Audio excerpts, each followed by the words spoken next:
The war between Ukraine and Russia has shaken almost all the basic balances in the world political arena. Especially nowadays, the tension in the political field has reached the countries of the ocean. Both political and naval confrontations are taking place in the Pacific and South China Seas. As China's renewed pressure on Taiwan increases, the USA, which is trying to protect itself from the danger of China, is another country that is the guest of this tension. Tension has risen after a series of menacing exercises by the Chinese Navy in the Taiwan Strait. US submarines and warships initially studied the situation in the region. However, with the outbreak of tension, the U.S. 7th Fleet took action. The passage of the U.S. Navy warship USS Milius through the Taiwan Strait and its presence there alarmed China. Now, after measuring the general tension in the region, we will discuss the power demonstrations of the U.S. and Chinese navies in the South China Sea and the regional power elements and their global effects in the shadow of the Ukraine war.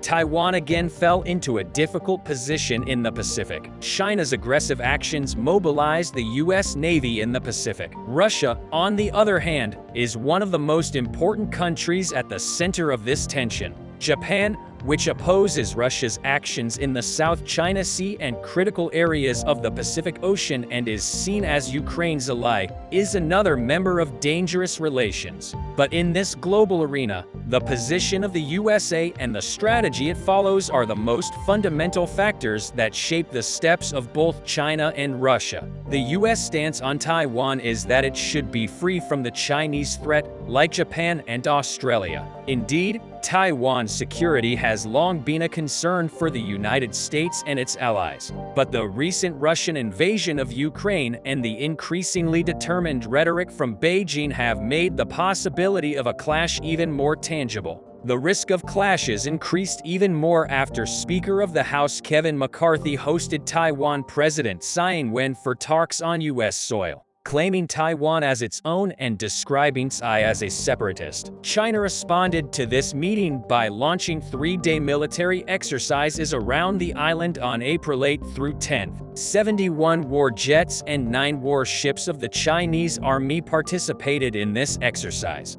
This exercise brought the tension in the South China Sea to its peak. In other words, as we mentioned, the tension and excitement in the diplomatic field was reflected in critical maritime regions such as the South China Sea, Malacca, and Taiwan Strait. But the USA was watching all the movements of China in the South China Sea very closely. Therefore, a response from the USA to this military exercise carried out by China was not delayed after the U.S. Navy sent a destroyer to the South China Sea for only the second time this year. The presence of a U.S. warship in the Taiwan Strait again has alarmed China. The Navy's 7th Fleet, the USS Milius, has crossed the Taiwan Strait. Shi Yi of the PLA reported that the United States followed the Arleigh-class guided missile interceptor through the passage of Chinese forces. Taiwan's defense ministry said in a statement on this matter that Milius, unaccompanied by other friendly ships, sailed north through the strait. After this critical move by the USA, Russia's Pacific Fleet carried out anti-submarine exercises in the Sea of Japan with a total of 3 corvettes. Japan and the Philippines were alarmed by the participation of Russia in this critical naval struggle. However, the passage of Milius, the naval power of the USA through the Taiwan Strait, and his presence there were among the main factors that deterred both China and Russia. In fact, Navy ships and sometimes U.S. allies ships have passed through the Taiwan Strait at fairly regular intervals in recent years. US ships passed through the Taiwan Strait 9 times in 2022 and 12 times in 2021. Last January, the destroyer USS Jung-hoon passed through the strait. In February, a US P-8, a maritime patrol aircraft, crossed the Taiwan Strait before carrying out a similar operation. Now, as we mentioned, Milius crossed the Taiwan Strait during this critical time. In fact,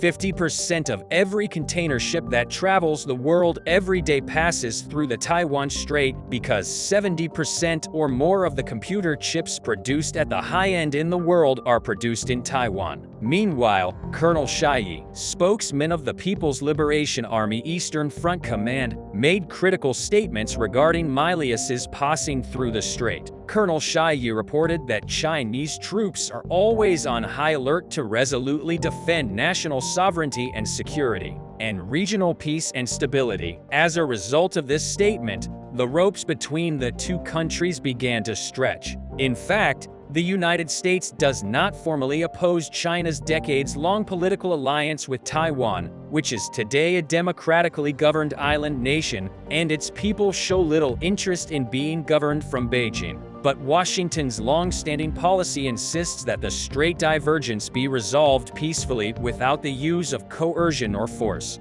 Milius says passage through the Taiwan Strait also sheds light on Washington's current policy. Less than a week after China completed 3-day military exercises around Taiwan in response to talks on U.S. soil between House Speaker Kevin McCarthy and Taiwan's President Tsai Ing-wen, Milius crossed the Taiwan Strait. In other words, the USA is always on standby to protect Taiwan from the danger of China. Washington officials anticipated that this meeting would seriously mobilize China because Beijing views Tsai as a separatist and often accuses America's political leaders of meddling in Taiwan's internal affairs. But Taipei argues that China has no right to dictate the island nation's foreign relations. In fact, the Washington administration's stance on Taiwan is also supported by the U.S. local population. Also, the U.S. thinks that China and Russia pose a danger because of the Ukraine war.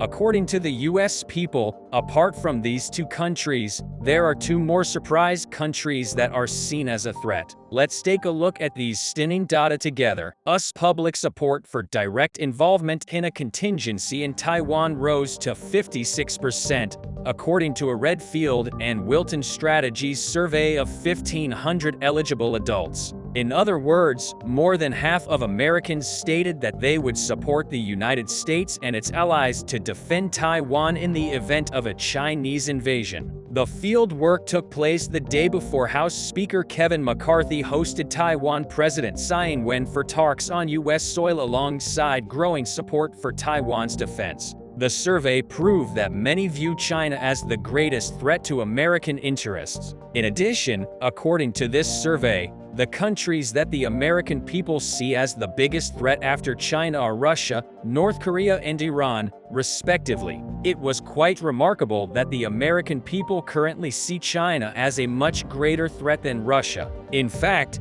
the decade-long decline in U.S.-Chinese political ties had a serious impact on both communities in America. Negative views towards the Chinese government are high, and confidence in its leader, Xi Jinping, is quite low. Chinese Foreign Ministry spokesman Wang Wenbin said in a statement that the responsibility for this situation does not belong to China. These statements seriously affect the opinion of citizens in China, and even for some time, rumors and disinformation from anti-Chinese forces have seriously misled the public and clouded the judgments of people in the respective countries. In this regard, Taiwan comes to the fore with statements that support the USA. Taiwan is one of the few subjects to cross the political corridor in the United States. Obviously, there has always been a hidden amount of public support for Taiwan. On the other hand, the Biden administration reversed the U.S. government's 30-year-old policy of engagement with China, now embarking on a competition spanning the geoeconomic spectrum.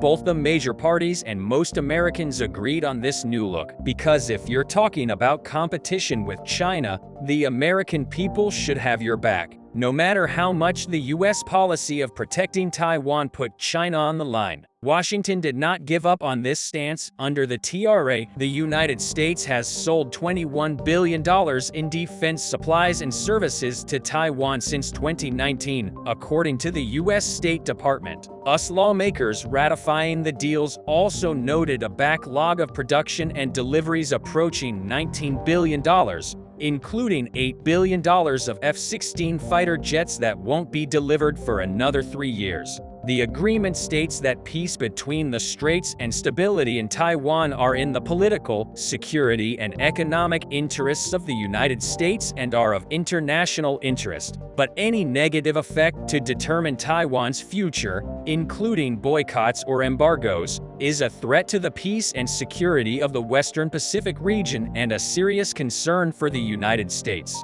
For this reason, the USA stands ready against all kinds of threats that may come from both China and other countries in this critical area. Currently, this agreement requires the United States to maintain its capacity to resist any force or other form of coercion in the region that would endanger the security or social or economic system of the Taiwanese people in the region. But this delicate situation in Taiwan will trigger discussions between the White House and Congress, despite President Joe Biden's suggestions to the contrary. It is not seen as a tangible defense guarantee of the kind America offers its European and Asian allies. On the other hand, while China undoubtedly takes into account the role of the United States in any future war, it remains long-standing U.S. policy to plan whether American forces will intervene in a clash. But Biden's repeated personal commitments were largely embraced by Americans because a large part of the United States, including 48% of Republican voters and 58% of Democratic voters in the United States, believe the treaty is committed to protecting Taiwan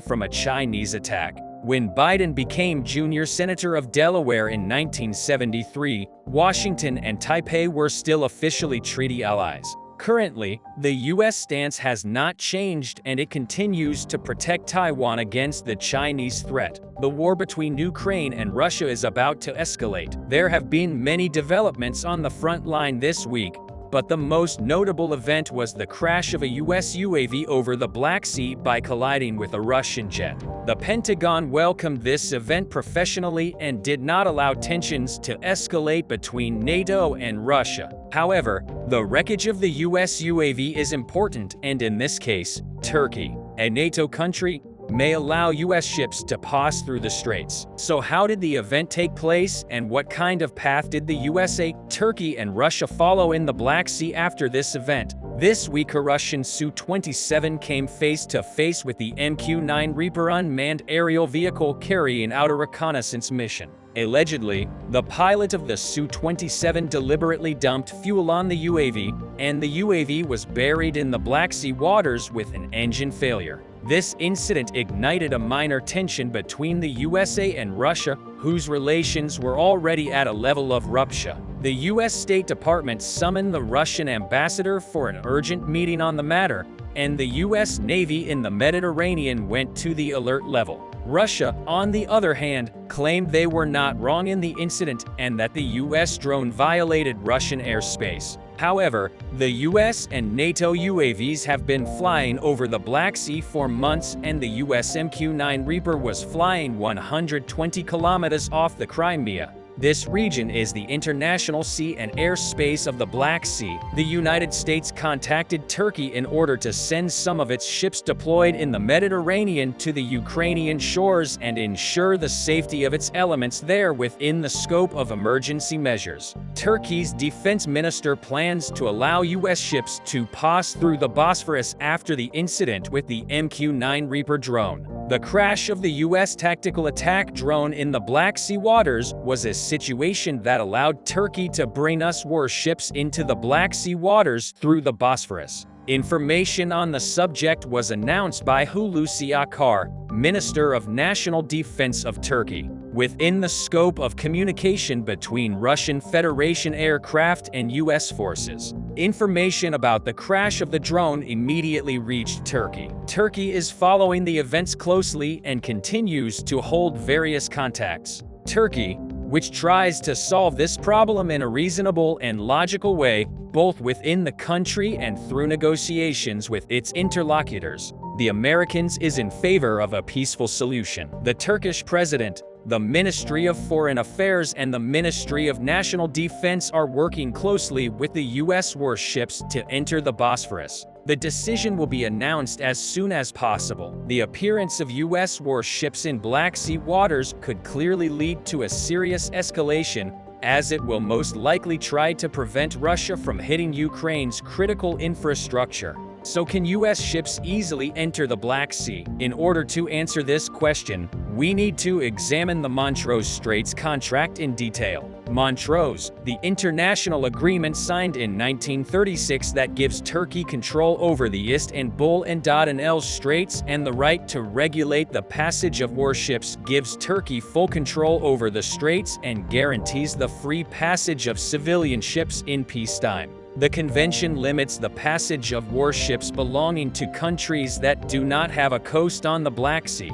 The terms of the contract have been the subject of debate over the years, especially as it grants the Soviet Union's navy access to the Mediterranean. It replaced the Straits Convention, signed with the Lausanne Treaty in 1923. With this agreement, the task of the International Straits Commission was terminated. Turkey has always been concerned about the restrictions imposed by the Straits Convention, which was signed with the Treaty of Lausanne. With the resumption of the arms race, Turkey's uneasiness increased gradually, relying on disarmament hopes that were up to date at the time the convention was signed. When Turkey announced its unrest and its proposal to change the status of the Straits to the signatory states, it had seen a common understanding from almost all of these states, which started to take place in different polls. In a note of the UK Foreign Office, dated the 23rd of July 1936, it was stated that Turkey's request for the amendment of the Straits Convention is considered justified. The following article about the passage of Montrose warships through the Straits is important in time of war.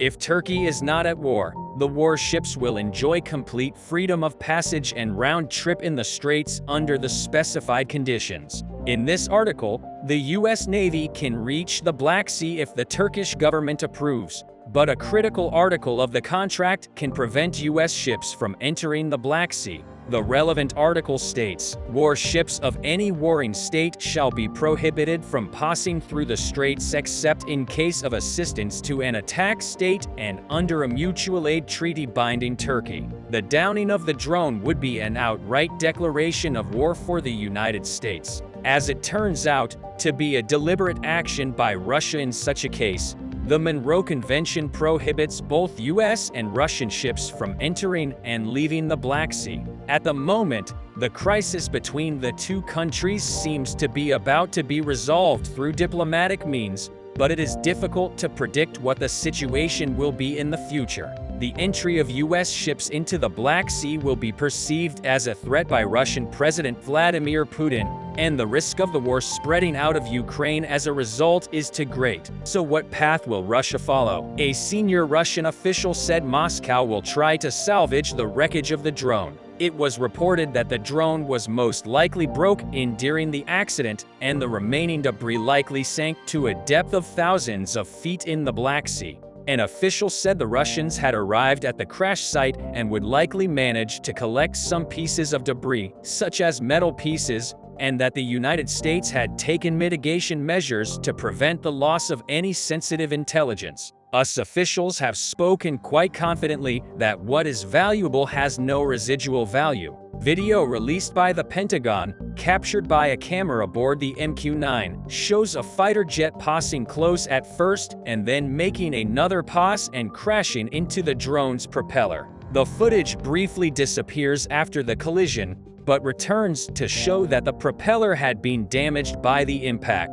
The Air Force said. The Air Force said in a statement accompanying the video that the Russian jet dumped fuel on the MQ-9 and crashed into its propeller, forcing U.S. forces to drop the MQ-9 in international waters. In the statement, it was stated that the video released by the European Command of the U.S. military was edited for a long time, but the events were depicted in order. The U.S. European Command has asked the Russians to examine the intelligence benefits of drone flights against the escalation risks to the restricted area declared over the Black Sea. The U.S. has already made a flight over the hit area to monitor Russia's rescue efforts and plans to fly more, But is re-evaluating drone operations? It remains to be seen what path the two countries will follow. If the US wants to bring its ships into the Black Sea, this naturally means that Turkey should be involved. But Turkey, despite all the news and speculation, has made its side clear on the anniversary of the fake referendum held in Crimea.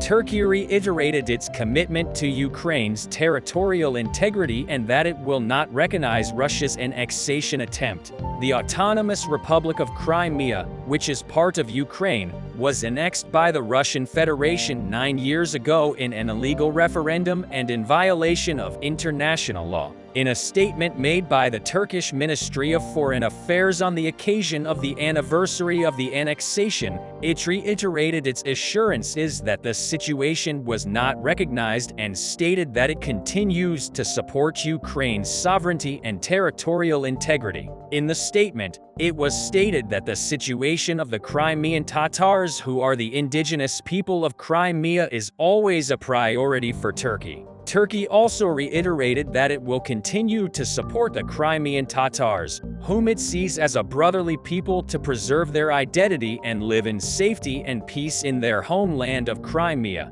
Turkey is a very important actor, both as a location and as a NATO member, especially shortly before the start of the Ukrainian offensives against Crimea. Turkey's support statement was not well received by Russian President Vladimir Putin, and the fact that US ships will pass through the Turkish Straits seems to affect the relations between the two countries. Although Turkey has supported Ukraine's war efforts since the beginning of the war, it still maintains its commercial relations with Russia. And if we assume that the Turkish economy has been in decline in recent years and that Russia has been struggling with economic sanctions, the deterioration of commercial relations will not benefit either country. It is difficult to predict what the situation will be in the coming days, but Turkey's role in the war between Ukraine and Russia does not seem to end in the short term. There are a lot of updates from the east as Russians concentrated their efforts on taking the city block by block.